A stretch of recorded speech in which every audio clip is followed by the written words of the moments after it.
Welcome to episode 37 of the Security Matters podcast, where we bring you the latest news, views and opinion from across the UK's dedicated security business sector. My name's Brian Sims and I'm the editor of Security Matters magazine. We're delighted that this podcast is sponsored by the Security Event, which runs at the NEC in Birmingham from the 28th to the 30th of April 2026. Security Matters is once again serving as the lead media partner for the exhibition. To register for the show, visit www.thesecurityevent.co.uk. Turning to the news now, and the National Police Chiefs Council and the Premier League have announced a new working partnership which looks to use data and technology to strengthen matchday safety and enhance the experience for football supporters.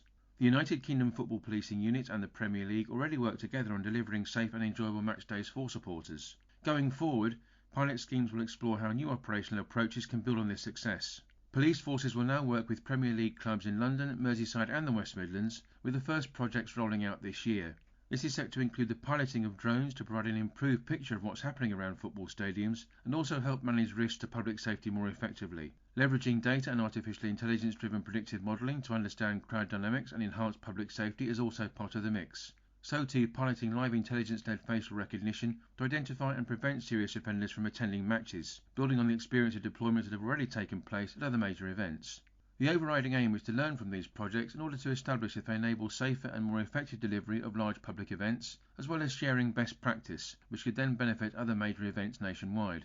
Chief Constable Mark Roberts of the UK Football Policing Unit and also the National Lead for Football Policing has stated, "This is a positive joint approach between policing, the Premier League and football clubs to deliver safe and secure football events for supporters and the general public. It enables us to develop technologies that will assist in our joint efforts. I cannot think of any similar initiative anywhere else in the world. The additional benefit is that this will allow us to develop national capability, which is then transferable to other areas of policing and public safety." Chief Constable Rob Carden, the NPCC's lead for digital, data and technology, stated, "I'm delighted to be working alongside the Premier League to explore how, in better using technology, we can make the beautiful game even better and, crucially, safer for the public." Carden continued, "The National Data and Analytics Office will be pivotal to this work, unlocking the potential of policing data to better protect fans. In working together with a sector of this size and scale, I look forward to seeing how we can demonstrate the positive impact realised by the use of safe and responsible technology." Claire Sumner, the Chief Policy and Social Impact Officer at the Premier League, said, "The experience and safety of our fans is a key priority, and the Premier League is committed to making our stadiums as welcoming as possible for everyone."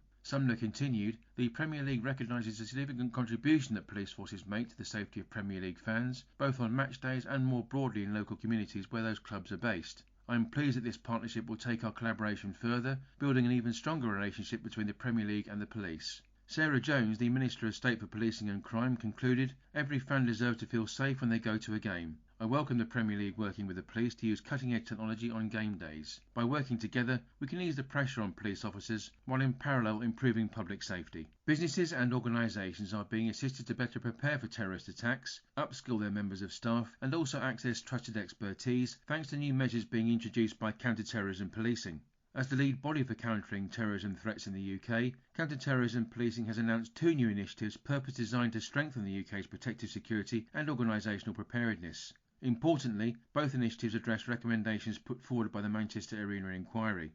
The first is a new National Counter-Terrorism Security Specialist Register. From the spring of this year, businesses and organisations will be able to access a Counter-Terrorism Policing endorsed register of qualified specialists who provide protective security and organisational preparedness advice and support. The second is a separate initiative in the shape of a new Ofqual regulated qualification entitled Competent Person in the Workplace. This has been designed for security, health and safety and operational professionals responsible for managing protective measures in their organisation.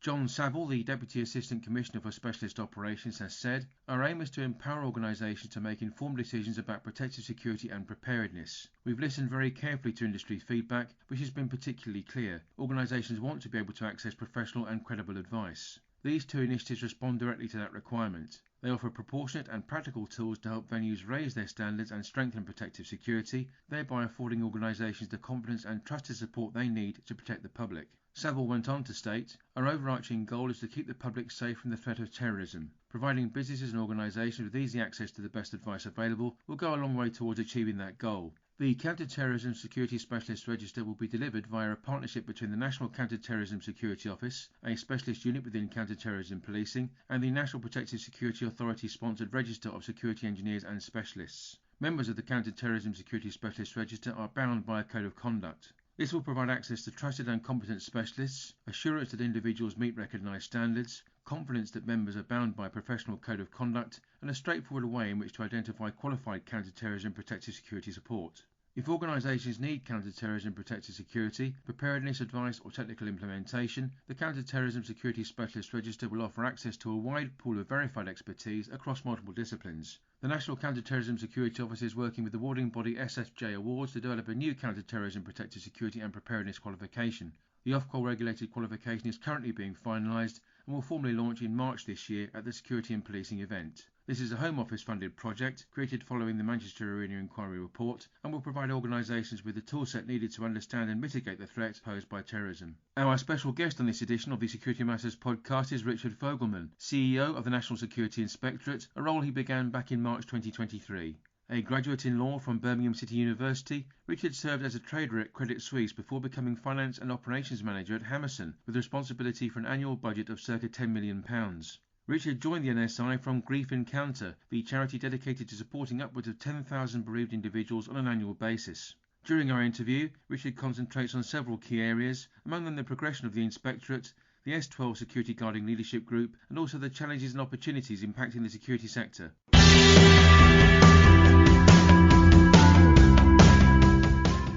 Well, thank you very much for joining us on the podcast, Richard. In setting the scene, could you briefly outline your career to date and explain why you decided to join the National Security Inspectorate? Thanks, Brian. And it's great to be here. So I came to NSI in March 2023. It's quite hard to believe it's now getting close to 3 years ago.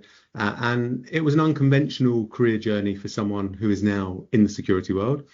I started out in the world of investment banking, which really taught me commercial discipline. I had years of sleepless nights, years of running profit and loss sheets and trading under extreme pressure.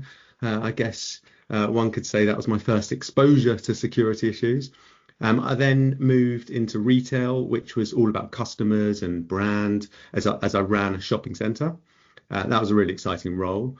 And then I spent a long time in the charity sector, which really grounded me in purpose, in culture and people. So when I joined NSI, what drew me was this really interesting blend. It's a business with a public purpose. You've got an organisation that exists not for shareholders, but for the good of the entire industry. That really enhances our credibility, both within the industry and the wider public. So that was really appealing to me and has turned out to be a good decision so far. In what ways has the Inspectorate evolved under your leadership, and what have been the main changes to date? Okay, so firstly, I describe my approach as very commercial, but always people first. So my starting point is always the same. How can I make the organisation I work for better? And also, by doing so, make the industry better. Really, from day one, I wanted NSI to feel more approachable, more connected, more customer-centric. And to make this change externally, it's my belief you need to start internally. And I've put a lot of my attention into creating a great culture. Historically, we were sometimes seen as a bit of a bureaucratic body, a bit stuffy almost, maybe slightly governmental in tone. But while we need to be authoritative, we don't need to be viewed as stringent as a government body. I've tried to change that by being out there in the industry, making sure people know who we are, who I am, and ultimately what we stand for. We're on a journey, and we've significantly improved on those fronts. All I might add, without compromising any of our core values, ones of integrity, impartiality, and high standards. Really, all the things that NSI stands for. I think, going back to the internal side, some of the changes we've made include a dedicated customer care team, a sales team. We've tightened our communication processes, and we've built real accountability across the business. If you call NSI today, your call is answered quite quickly. I think it's under 6 seconds to be exact. But well, that's unless this conversation goes viral and everyone decides to call in at once, in which case it could be slightly longer. But you get a response, a resolution, and ultimately treated with care. It sounds really simple, but it's a huge cultural shift. And the truth is, every business, doesn't matter what sector you're in, has room for improvement in their comms. And also internally, I've created or focused on creating a culture where people feel listened to. Because ultimately, if your team feels supported and valued, I think that translates directly into how we serve the industry. So, we talk a lot about trust in our industry, but it starts internally. So, for us, it's everything from regular one-to-ones to the all-hands meetings. We have a suggestion box and even a series of one-to-ones with myself and every staff member. And generally, I have an open door policy, and we make sure everyone's voice is heard. Now that you've served as NSI's CEO for just shy of 3 years, what's your take on the security industry in general? Okay, the UK security industry is quite amazing. I'd go as far as saying incredible. It's full of dedicated people, innovative people, and really what shines through is how deeply everyone cares about what they do. I can't be certain, but I would say 75% of people I meet in the industry are what I call lifers, having served the industry for most of their lives. It's not an industry that is particularly celebrated externally. It's not an industry you're told about at school necessarily, much like, everyone will know about growing up and becoming a doctor or, an accountant as a profession. But the truth is, there's so many opportunities and I believe it should be better promoted as a career option. So one of the things that stands out, well, our greatest strength really is also at times a weakness, I guess, but it's a very close-knit, relationship-driven industry. We see the same faces at every event, which builds trust and connection, and has really helped me. I've really immersed myself quite quickly into the industry because of that. But I think on the flip side of that, when people don't see eye to eye, that closeness can also lead to division. Then I guess add on the fact that there are multiple working groups, forums, or even organisations, many doing similar or overlapping things, many competing against each other, in some respect. It's a challenge, and I think that can counter the togetherness. So I would say the single biggest ongoing challenge, in my view, is fragmentation. We have multiple standards, overlapping bodies, groups, and varying quality levels across the sector. And I think that confuses customers. And when customers are confused, trust erodes. NSI plays its part in countering some of this. And our role is to simplify, clarify almost, and uphold confidence in what good looks like. Ultimately, we all want the same thing, a professional industry, a respected industry that the public can trust. And I think there's huge opportunity for greater alignment between various bodies to achieve that. You were recently appointed to the new S12 Security Guarding Leadership Group in a governance role. What are your views on the formation of the group, and why does it matter? Yeah, so the S12 is really exciting in my view. It brings together a cross-section of senior figures from the security sector, and the goal is quite simple, to align on the big issues that affect us all. As we know, as I mentioned just before, the security world is tight-knit. We all know each other.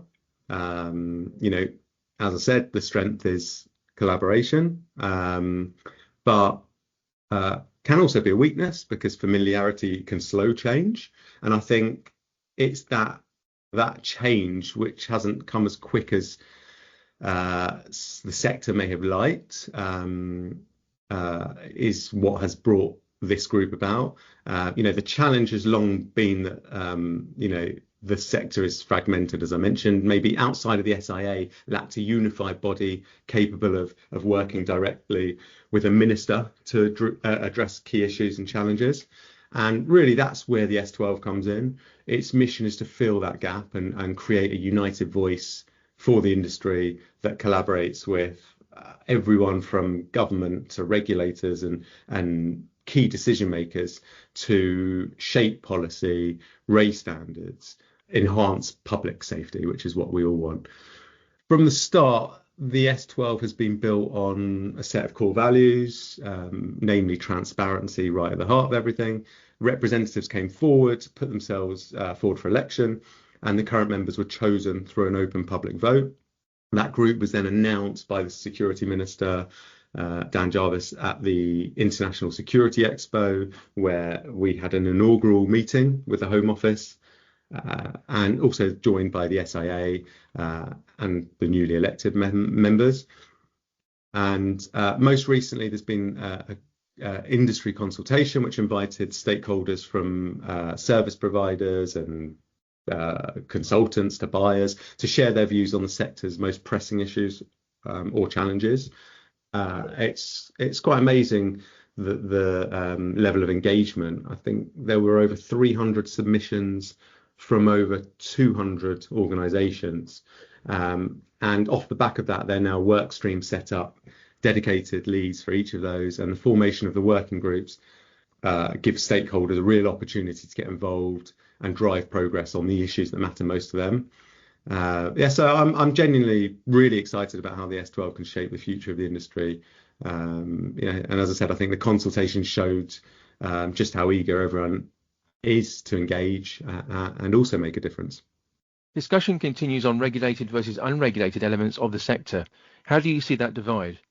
It's an important conversation because the reality is the regulated portion of our industry is actually quite small. And this is one of my issues, that sometimes it feels like we're just shouting at each other like an echo chamber. If you take guarding, for example, the guarding world, the SIA holds around 750 licensed companies out of what's estimated to be well in excess of 10,000 companies operating out there. And also in the alarm world, let's say there are roughly 1 million ARC connections across a population of 60 million. Whilst we know not everyone has an alarm, for various reasons, you might live in flats, etc., etc. Logic tells you there are many millions of systems completely outside the regulated space. The rise of the plug and play systems is a real game changer. Convenient, yes, but really installed without the same level of oversight or assurance. And that's why certification, an NSI's role is more important than ever. It's what differentiates professionalism from convenience. It tells customers this company's been independently checked, audited, and held to a high standard. And that's not bureaucracy. That's the foundation of public trust. In terms of key developments shaping the sector, what's on your radar? There's several important areas right now. First, Martin's Law, which is a crucial step towards embedding proportionate, risk-based protective security. It's not just about compliance, it's about culture change. Then, as I mentioned earlier, there's the S12 group, which is a sign that we're moving towards collective direction as a sector. Technology and digitalization are also big themes. They offer ways to make work more efficient, data more reliable, and insights more valuable. But of course, it does come with its challenges. Some we don't even know. We're also deeply involved in conversations around fire risk assessment and post-Grenfell governance, areas where public safety and competence need to be absolutely watertight. And, I'd say personally, this is just a message. Generally, I'm open to ideas from industry innovators and policy leaders. Collaboration is where the best ideas come from. What do you believe to be the main threats and opportunities shaping the security sector at present? It's a sector that's resilient.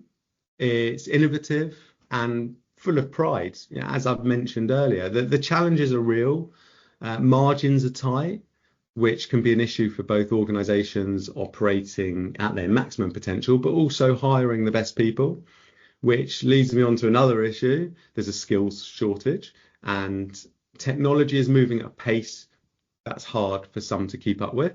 In terms of skill shortage, it's not just this sector, it's across the country in every sector, but many don't even know about the sector, as I mentioned. And also we have an aging demographic, which is, of course, another concern for the sector. Ultimately, there is a lack of understanding and at times visibility of the industry as a whole.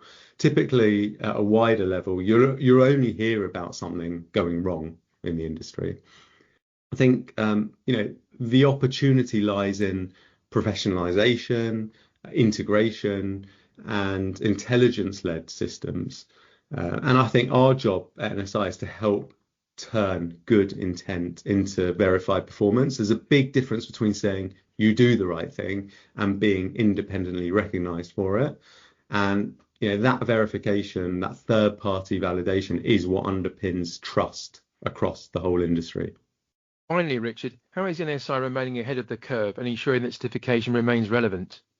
For me, it comes down to three things: independence, technical credibility, and collaboration. NSI's independence is non-negotiable. That's what gives our certificates meaning. We're not a trade association, we're not a regulator, we're an independent assurance body, and that objectively is our greatest strength. And at the same time, we're investing heavily in digital processes, auditor expertise, and stakeholder collaboration. We want certification to reflect the real world risk and practical competence, not just paperwork.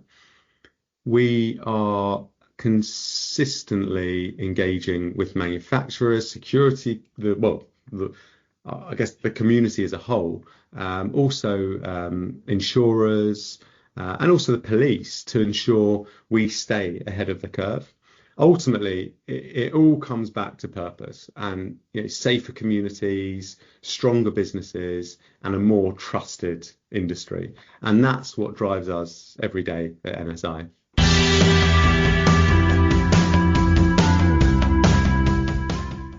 Returning to the news now, and the National Health Service Counter-Fraud Authority has launched Project WISE, Workforce Integrity and System Efficiency. This is a first of its kind, proactive and data-driven initiative that serves as a focused response to fraud risks within the NHS. The NHS Counter-Fraud Authority estimates that £1.346 billion worth of NHS funding is vulnerable to loss through fraud, bribery and corruption. That's equivalent to 0.72% of the NHS budget for 2024-2025.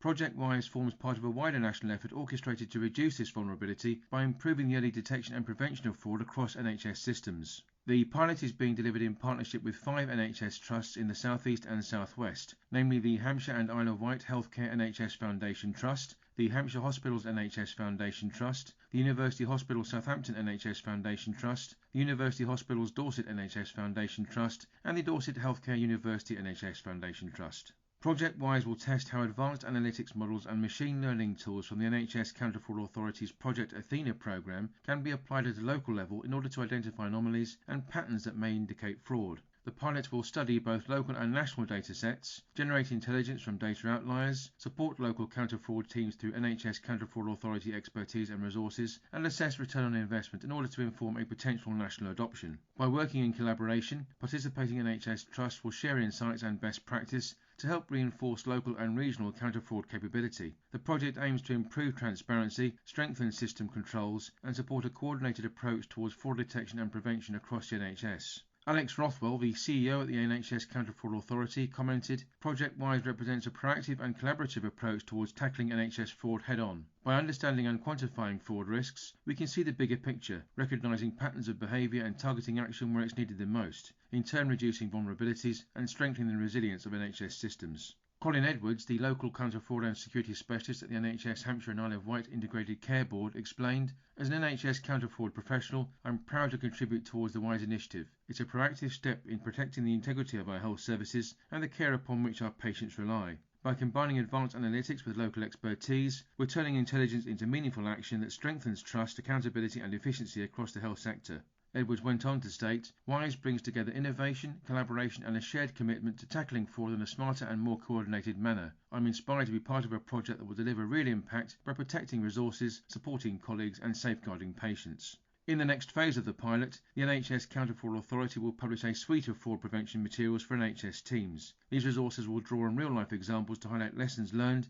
and outline practical steps for strengthening local controls and preventing fraud. Professor William Webster has been appointed as the new Biometrics and Surveillance Camera Commissioner following an open competition and in line with the Governance Code on Public Appointments. The role had been vacant since August 2024, with Francesca Whitelaw KC serving as Interim Biometrics Commissioner. In the role, Professor Webster's statutory functions include overseeing the retention, use and destruction of DNA samples, DNA profiles and fingerprints by police services in England and Wales, and also promoting compliance with the Surveillance Camera Code of Practice. Webster has served as Professor of Public Policy and Management at the University of Stirling and also as Director of the Centre for Research into Information Surveillance and Privacy. Through time, he has played a major role in shaping national policy on both biometrics and surveillance. Professor Webster will now serve a 2-year term in office.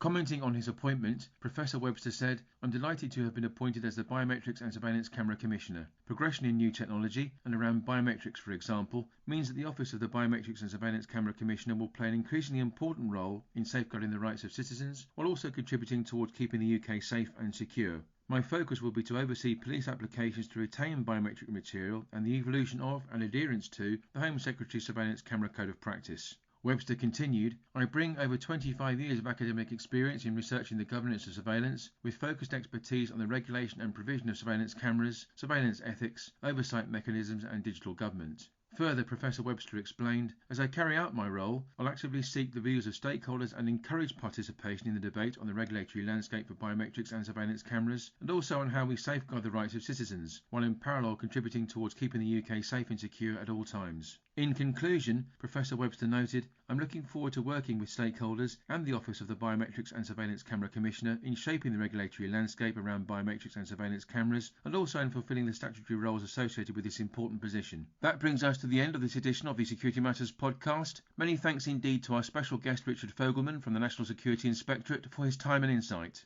Many thanks also to our podcast sponsor, the Security Event. The Security Event runs from the 28th to the 30th of April 2026 at the NEC in Birmingham. To register for the show, visit www.thesecurityevent.co.uk. Don't forget to visit our website at www.securitymattersmagazine.com, where you can access all of our podcasts and also read the latest news and opinion from the security sector.